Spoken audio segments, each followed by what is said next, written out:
The purpose of this podcast is to educate and inform. It does not provide legal advice. It does not create an attorney-client relationship. While the host is not a lawyer, the content is overseen by licensed counsel. If you need help with a legal matter, you should always consult with a qualified attorney. Teaching is an incredibly meaningful profession, but it can also become overwhelming very quickly. Between classroom demands, student behavior, parent complaints, administrative pressure, documentation expectations, some educators are burnt out or they're reaching a point where they feel like they just want out of the profession. So often here, the breakup is really misunderstood. Walking away from a job is not always the same thing as walking away cleanly from your professional obligations as an educator in Texas. Your certificate history can follow you long after you leave a campus, a district, or even the profession altogether. This is Know Your Regulator. I'm your host, Cimone Murphree, and today we're breaking down why teachers should continue to care about their certificate, even if they're burnt out, even if they're being pushed out, or even if they are seriously considering leaving the education field altogether. I'm joined by Senior Associate Attorney at Bertolino Law Firm, LaJuana Acklin, to dive into what teachers should know before they resign, before they respond to discipline, before they ignore a complaint, or they assume that their certificate no longer matters. LJ, thank you so much for joining me. Good morning, Simone. I am as well. Let's have a good conversation about teachers. Yes. So, something big that's happening right now, teachers, they're feeling burnt out. They're feeling maybe pushed out by their administration, their colleagues, whatever it may be.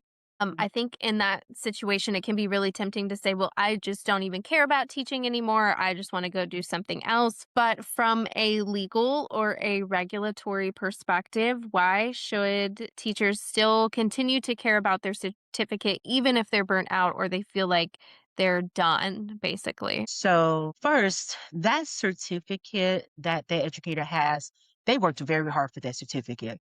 In addition to their education, they have to take an exam, which is quite difficult in order to obtain that certificate. And that certificate says that they are essentially experts in that educational field. So when you look at a certificate for an educator, it will state what the certification is for. That means that they have all of the knowledge to educate students in that particular realm. For example, if you have a special education certificate, of course, you are certified and you are essentially an expert in educating our special education students. So, all of that hard work our educators put into that certificate, it should be protected. And it should be protected beyond where they are now, as far as where they are educating students.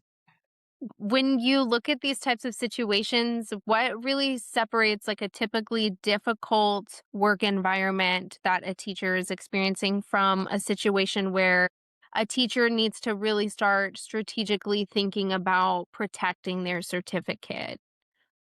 Well, I think that should always be in the forefront of an educator's mind, no matter where they're working at the time, is long term, how do I ultimately protect what I've worked hard for? Because that certificate is essentially the educator's brand. Even if an educator wants to leave the classroom, by having an active certificate, they can use that and they can use that as a marketing point to venture into other things. For example, if the educator wants to begin consulting or if they want to begin their own tutoring business in that particular where they have their own. Expertise and things Yeah. like that. Yeah. Yeah. Right. Where they have a yeah, right, where they have the expertise, so those things should always be at the forefront. So, but within the classroom and within the district, the teacher should always think about how they're communicating and what could be the potential pitfalls they may lead to a potential sanction against their certificate. And usually, what that comes down to is how they interact with their students and how they perform when they're educating their students. Our students, they take standardized tests every year, and our teachers are tasked with making sure they're ready for those tests. And they do that by looking at what is taught and looking at the metrics and the growth of the student. And if the student isn't growing or if it's not reflected in the metrics, then of course they may lead to performance problems, which can lead to not following district policy, which can lead to things that we want to avoid with that certificate. So always think about although you're educating your students is paramount, also was equally as important is protecting the certification that allows you to educate students in Texas. Yeah, no, and I think that you made a really big point there that like even if you don't if you're done with the district or the classroom and you still want to, go open your own tutoring business, yeah, that certificate is absolutely going to hold some weight there and you may not be able to do those things or venture out into, something that may be less stressful, maybe is more, honed into what you have ultimately been looking for in teaching. So let's talk about that administration pressure and the certificate risk and the overlap there. What are some ways that a campus or a district issue can start building into something much bigger? So if there are issues within a classroom, if there are issues with other colleagues, that could lead to reprimands. Most districts have graduated discipline, meaning that you may receive a warning, and then after that, it may graduate to something more severe, even an investigation that can lead to administrative leave, contingent on what the complaints or the allegations are. So those things can lead to, again, being escalated, especially if it leads to, like, a separation employment. It can escalate to TIA because contingent on what the allegations are or what has occurred, the school district may have to report you. It may be mandated. Like, for example, if there are allegations regarding student educator boundaries, those types of issues, if they escalate, not only will lead to a pending investigation with the school and the district, but they are mandated to report that to TIA, which can lead to a sanction on your certificate. So those are very important. And since we're talking about burnout, I think we have to talk about when it comes down to the stress of the job, because it is inherently stressful to educate our students because of everything that it comes with and what they're tasked to do. We have to look at whether or not you have an opening to resign if it does become too much for a student, for an educator. And sometimes you may not, because there are parameters in which you can resign. Uh, Typically, if you have a contract and you're going to a new school year, you have to resign, I believe, 45 days before without any penalties. If you're in the middle of a contract, unless you have good cause to resign, for example, you're moving with a spouse, you have a verifiable illness, or there's some reason that you can resign, you may find yourself in a contract abandonment situation.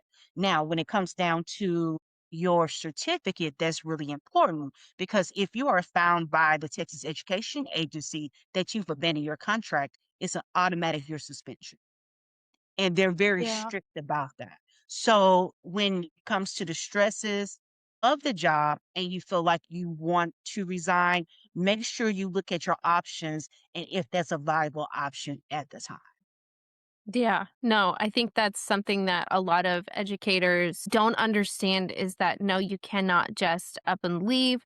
And even if you do want to do that, you have to have special circumstances and they're pretty, very easily outlined by the state of what those circumstances are. And if you don't fit into those boxes, yeah, you could have some real long-term consequences. And again, teachers just may not realize that this, the paper trail is kind of Mhm. shifting toward that reporting and that disciplinary action. So, what would you say is the most important thing that teachers should understand about these situations?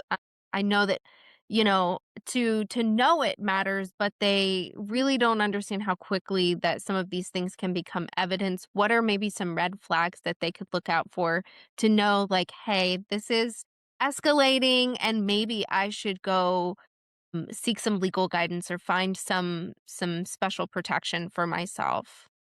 Well, if you find yourself in a situation to where there's already been counseling from either your team lead or from your assistant principal or your principal, then that's when you really should start looking for an attorney, because what people don't understand, once there's been counseling, that typically gets the ball rolling. And now the school district probably is watching you more closely to see if there's any other infractions in which they need to explore. So, and also too, is important to look at what the counseling is about. If it's about something directly dealing with a student and the that's adverse to the student, or something that will be perceived as adverse to the student, then definitely seek an attorney, because more than likely that can be a slippery slope to something that is adverse to your certificate later on. So it's better to go ahead and just get some counseling from an attorney that specifically practices administrative law and that have dealt with cases before school districts on educator contract matters, as well as with the Texas Education Agency. So you can get some guidance on what the next steps should be, right? And what your legal goals should be. Because most teachers, they teach because they have a passion for educating students. They don't do it for the money. They don't do it for any prestige. And they really want to do that job. But sometimes, in life and in any employment capacity, you'll have those issues to where there may be personality conflicts. There may be conflicts with a student that's inadvertent to what the educator's intentions were, but those things can still lead to potential problems. Anything that you see that can develop and that can possibly affect your certificate down the line, is better to get ahead of those things now. Yeah, no, absolutely. And you don't want to try and handle something like that on your own and really kind of put your foot in your mouth, because that's, where the record starts being built. And that's where things really, could become permanent and things could become damaging. So, yeah, absolutely call an attorney. Don't try and answer those questions or attend those meetings by yourself. It can be really, really damaging.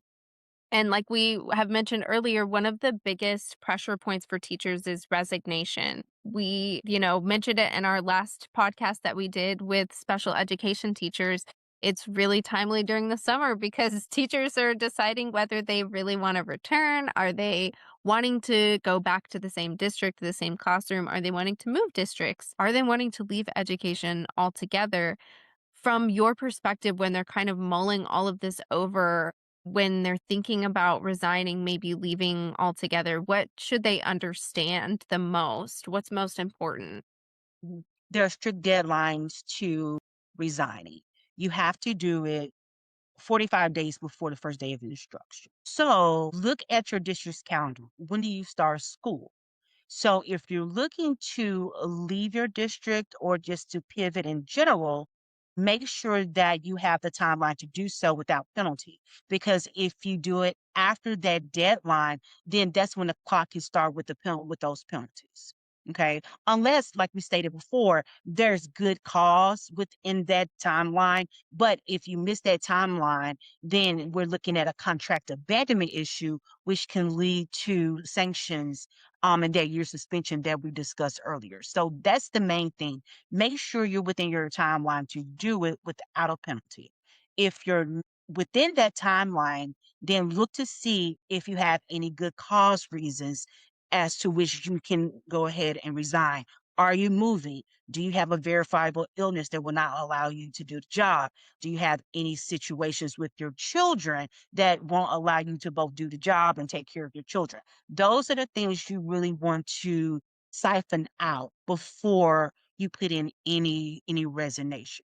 Because other than that, then you may put yourself in a place to where you may put your certificate at risk, and we don't want that for our educators. No, exactly. It sounds like it's just like really about protecting it long term and kind of when you have that oh my God, I just want to quit moment that you just take a step back and kind of think about overall, the big picture.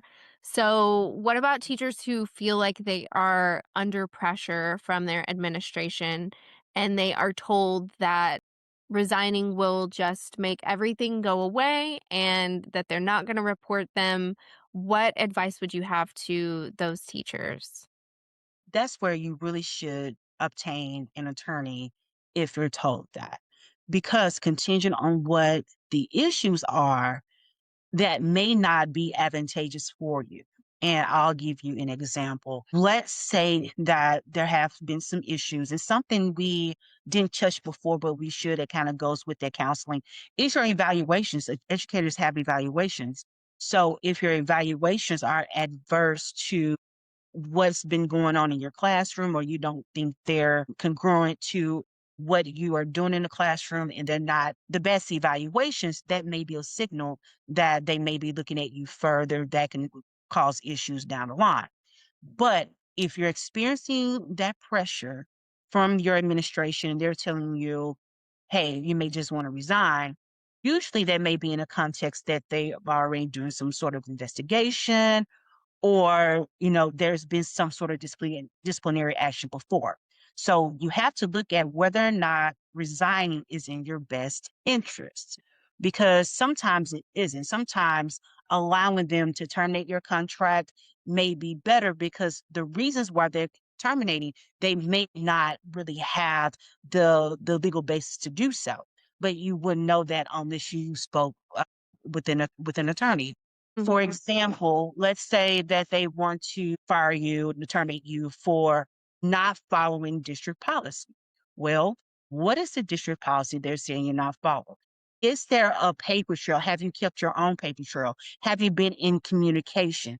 Is it just a disagreement, or is this truly an issue to where they have evidence you did not follow the policy? If it's incongruent as far as what may have occurred versus what they can show occurred, you may not want to resign, right? You may, because if you resign, you can't protect your remedies legally. Because if you are terminated, you can appeal that termination. You can go to independent hearing examiner and have a hearing based on those issues. But if you resign, you waive that. Also, too, there are grievance processes within districts. You just don't want to resign when you may have a grievance process that may be able to sort out whatever issues that are being presented to you, right? So you want to exhaust your available remedies before you resign. And if you resign, often waive those rights. Yeah, and I think a lot of teachers don't understand that they have rights at that stage, that they have support, that there are avenues that they can go through, hopefully with a lawyer, to sort of either appeal or, basically they get their day in court to say, "Hey, no, this is the full story, and this is how I see it." And so I think a lot of educators don't realize that they can have that. They can have that basically due process with their Correct. contracts and their certificates. And yeah, if you resign, you're basically saying, "I don't need any of that. I don't want any of that." And you could have some legal remedies there. So if we have a teacher who says, "I'm done. I just can't do another year. I don't want to go back." What should they be doing this summer before that contract abandonment deadline, which I think we said was 45 days before the beginning of the school year? What Mhm. should they do this summer? They should look at their timeline. Where they Well, make a decision first. Do you want to go back to the district, or do you not? Once Right. you make the decision, now look at your timeline. When does school start in your district? And do you have enough time to resign without penalty? Okay. If you do, then submit your resignation, and then you can separate from the district.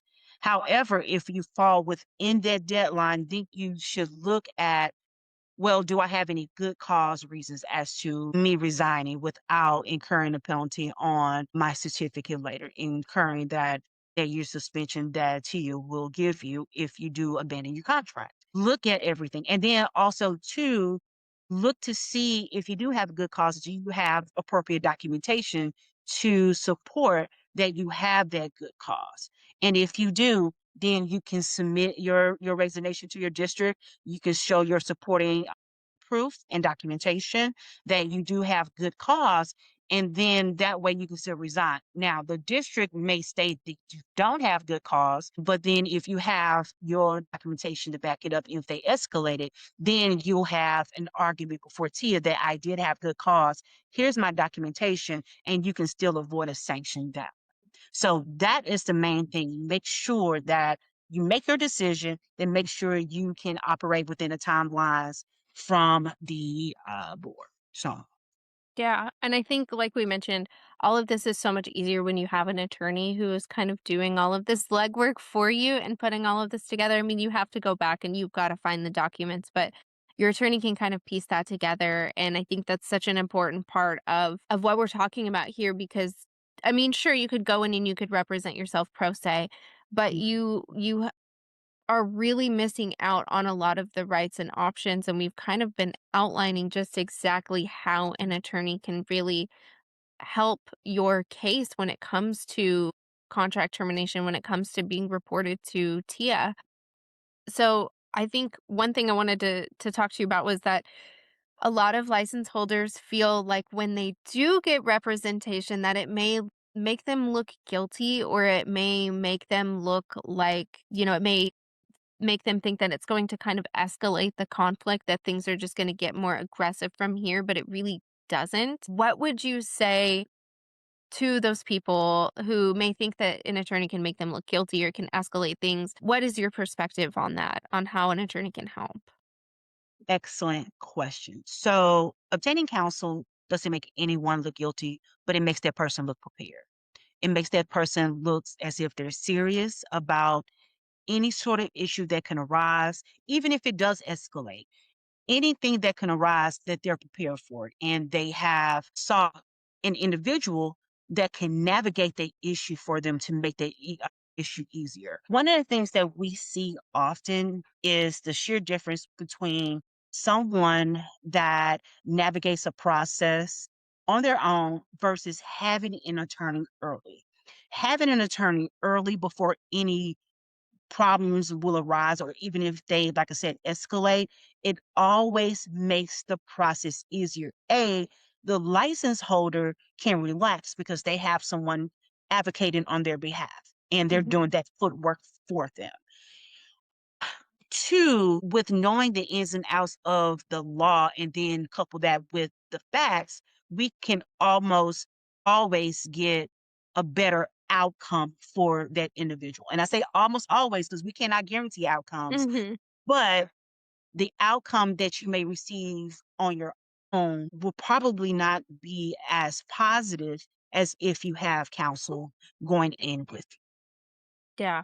No, absolutely agree. And we've seen it firsthand. We see Yes. clients who come to us after they've either obtained the wrong type of representation or they have tried to do things on their own and now they're at a hearing and they're going, "Oh my gosh, I don't know what to do or how to prepare for this." So yeah, we see it firsthand, like I said. So I think, really the main takeaways here are this summer, if you are a teacher and you're considering resigning, take Mhm. this time to make a thoughtful decision if you're feeling burnt out or, if you feel like you're being pushed out by your administration, take this summer to really think about your position and your rights and your options and what you want to do and make sure that you're looking at that timeline because Texas is strict about that 45 day deadline.